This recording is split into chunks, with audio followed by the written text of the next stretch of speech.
كيف تشوفوا ما خصوش يتعرض للهواء، خصو يكون ملفوف بميكا او منديل باش ما ينشفناش. سمحوا لي ما درت لكمش الوصفه ديال العجينه في الفيديو. غنعطيكم المقادير بحال اللي تنعجنوا الخبيزات ديال الطبوط اللي تنعمروا في رمضان.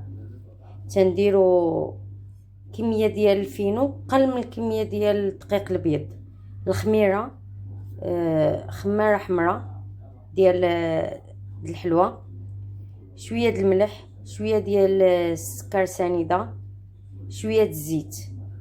وتنديروا في الاول اول حاجه تنبداو بها تنديروا الماء مع الماء دافي مع الخميره ديال العجين مع شويه ديال السكر، تنخلطوهم شويه مع شويه ديال الدقيق، تخلطوهم نخليوهم يخمروا شويه تفاعلوا. من بعد تنضيفوا شويه بشويه الدقيق، وفي داك ما بين اللي تنضيفوا الدقيق تنضيفوا خماره ديال الحلوى مع الملح مع شويه الزيت.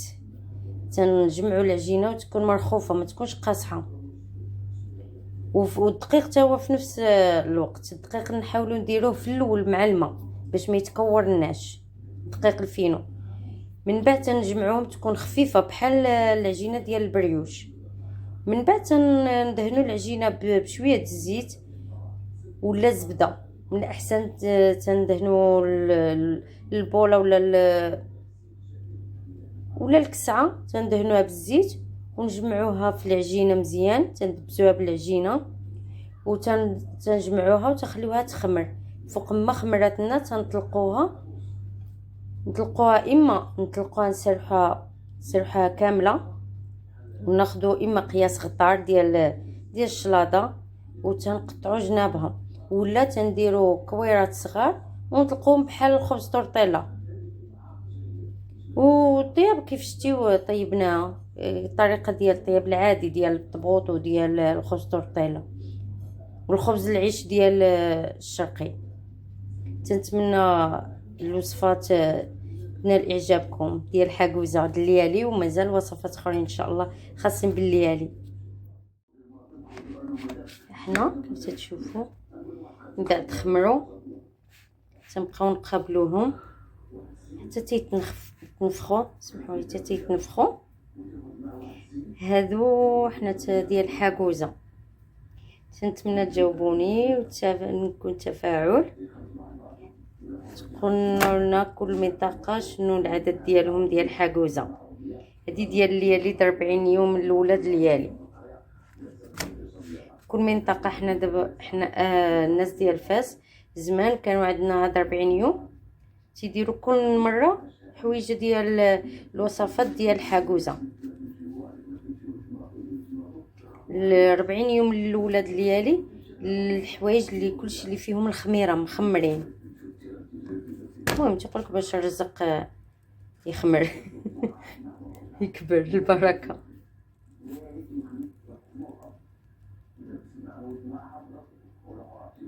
كيف تشوفوا راه تتنفخ.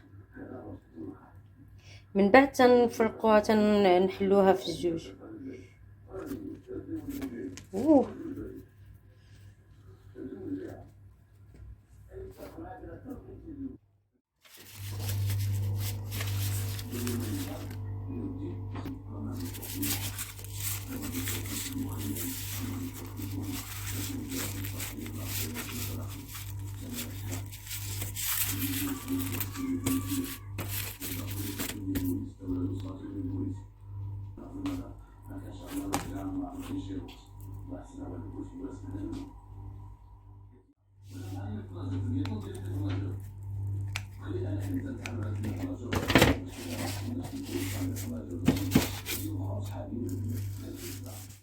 ها هو من بعد وجدنا كيف تتشوفوا. ها هو دابا غادي نديرو مقله فيها الزبده والعسل، واللي ما عندوش العسل تنديرو سنيده مع الماء حتى تتعسل لنا مزيان، وتنضيفوا لها الزبده ما يبقاش فيها الماء، ما تترجعش كراميل. ها هو كيف تشوفوا معنا. دابا نعسلوه ان شاء الله. كيف تشوفوا درنا الزبده تذوب، نديرو العسل. هذه العسل ديال الدار سبق لي شاركتها معكم، راه تلقاو الفيديو ديالها في اسفل الرابط ان شاء الله.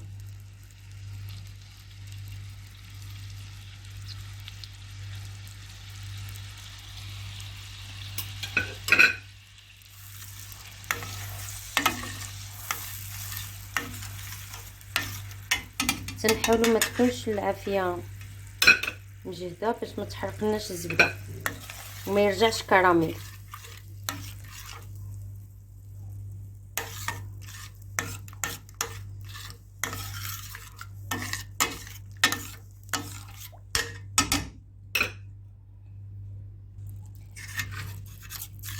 نعاودو لكم على نعاودو على حكايه زمان هادو الوصفات ديال مواتنا لالواتنا. هادو هما الوصفات اللي كانوا زمان ايام المدينه القديمه ديال فاس.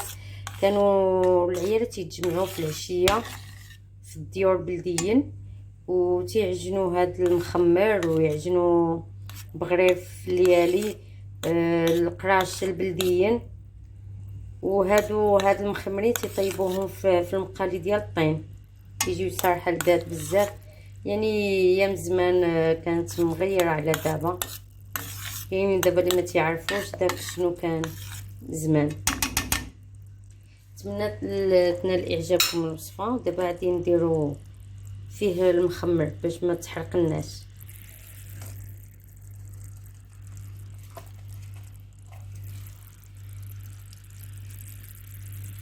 تنصوبو بالزربه باش ما تنشفناش المقله، حيت داك العسل تتنشف. وهكاك اللي وجدت لنا تنديروها مبرومه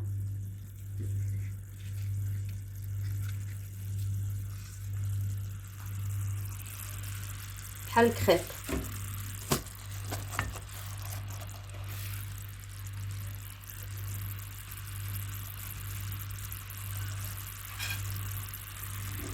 يعني الناس دابا اللي من العائله غادي يذكروا هاد الوصفه.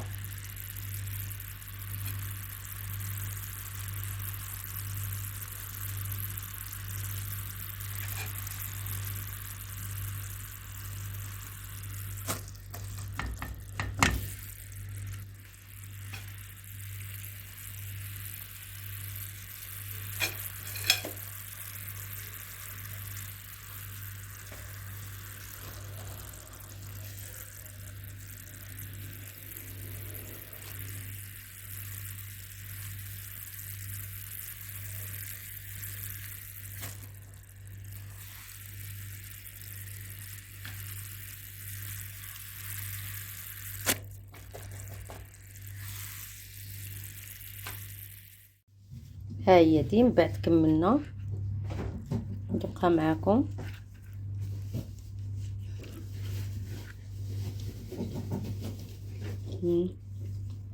هما دوما غلط ما مبطعينش شاربين. تتمنى تجربوهم بصحة وراحة.